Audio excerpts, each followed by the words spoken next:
আপনারা দেখছেন এই জায়গাটি ন্যাশনাল 31 NH 31-এ। এই যে এই ফাঁকা জায়গাটি সম্পূর্ণ দেখতে পাচ্ছেন, এটি প্রায় 18 থেকে 19 শতকের মতো জায়গা।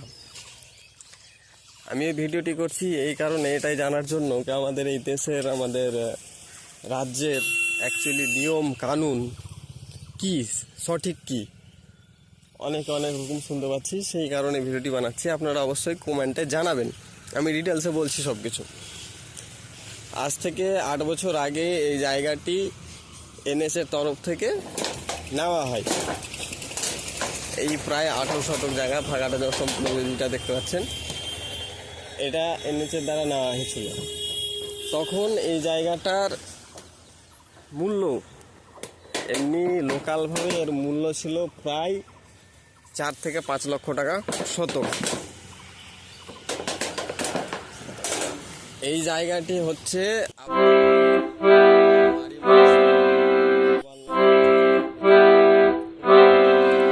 যাই হোক, এই জায়গাটি NH তখন দাম দিয়েছিল 59,000 সামথিং টাকা পার শতক।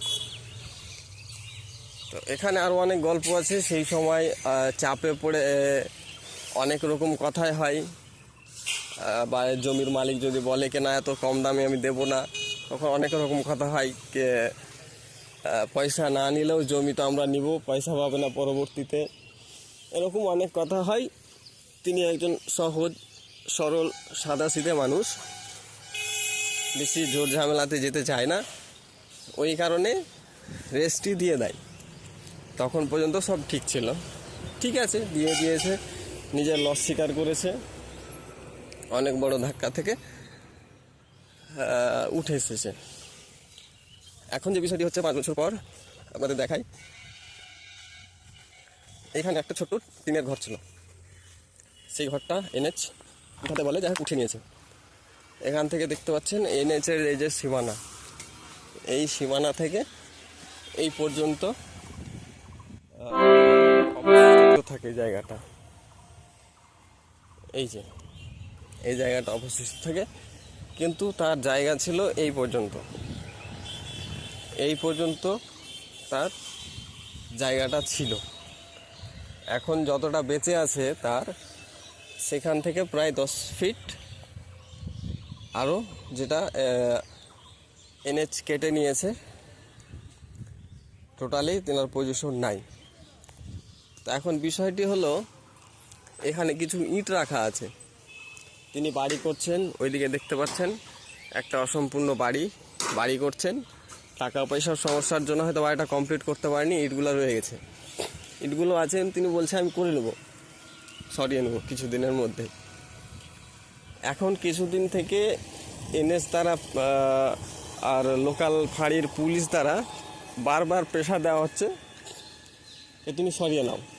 এখানে সরিয়ে নিয়েছে, যা ছিল শুধু ইট কটা রয়ে গেছে। তবু এখন চাপ দিচ্ছে, ইট তুলে নিয়ে চলে যাব, কেস দিয়ে দেবো, অনেক রকমই কেস দিচ্ছে। তিনি তো সহজ সরল মানুষ, ভয় পাচ্ছেন, কিছু বলতে পারছেন না। তো আমার বিষয়টা হলো, কথার বিষয় এটাই। আর NH এবং লোকাল থানা থেকে যারা আসছে, তিনারা আসছে এই যে পেছনের যে জমি আছে, ইনার প্রেসারে, ইনার কমপ্লেনে, ইনার কথায় আসছে। তাই বলতে চাইছি, এক দেশে নিয়ম করকম, জনগণের জন্য মানে একই রকম নিয়ম হওয়ার কথা। আমি আপনাদের দেখাবো সামনে গিয়ে, সামনে এটা হচ্ছে আপনার শামসি হসপিটাল রোড। এটা সামনে আপনি দেখতে পাবেন শামসি, পুরো শামসি, এদিকে শামসি থেকে এইদিকে মতিগঞ্জ আপনার রতুয়া রুটে, আর এইদিকে বাগবাহাদুর সিনেমা হল পর্যন্ত ফুটপাত বলে কোনো জিনিস নাই। ফুটপাত, এমনকি ড্রেন আছে, সেই ড্রেনের উপরও স্থায়ীভাবে দোকান করে ব্যবসা বাণিজ্য করছে যাদের মোটা পুঁজিওয়ালা ব্যবসায়ীরা, বড় ব্যবসায়ীরা। তাদের জন্য প্রত্যেক দিন একটা ছোট বড় অ্যাক্সিডেন্ট হয়। মাসে বা সপ্তাহে একজন করে মারা যায় অ্যাক্সিডেন্টে। কারণটা হলো তাদের PW এবং এই ড্রেন, যেটা তারা স্থায়ীভাবে দখল করে দোকান ব্যবসা বাণিজ্য করছে। তাদের জন্য কোনো নিয়মকানুন নেই। তাদের স্থায়ী দোকান সরাতে বলানো হয় না, কিন্তু এখানে এই যে দেখেন, এখানে মাঠের মধ্যে খাল ডোবায় নাকি জনগণের অসুবিধা হচ্ছে। খাল ডোবায় জনগণের যাতায়াতে অসুবিধা হচ্ছে, ইট কটা রাখা আছে তাই। কিন্তু ওখানে ন্যাশনালের উপরে, ফুটপাতের উপরে মানুষ চলাচল করতে পারছেন না, অ্যাক্সিডেন্ট হয়ে মানুষ মারা যাচ্ছে, কিন্তু সেখানে কোনো নিয়মকানুন নেই।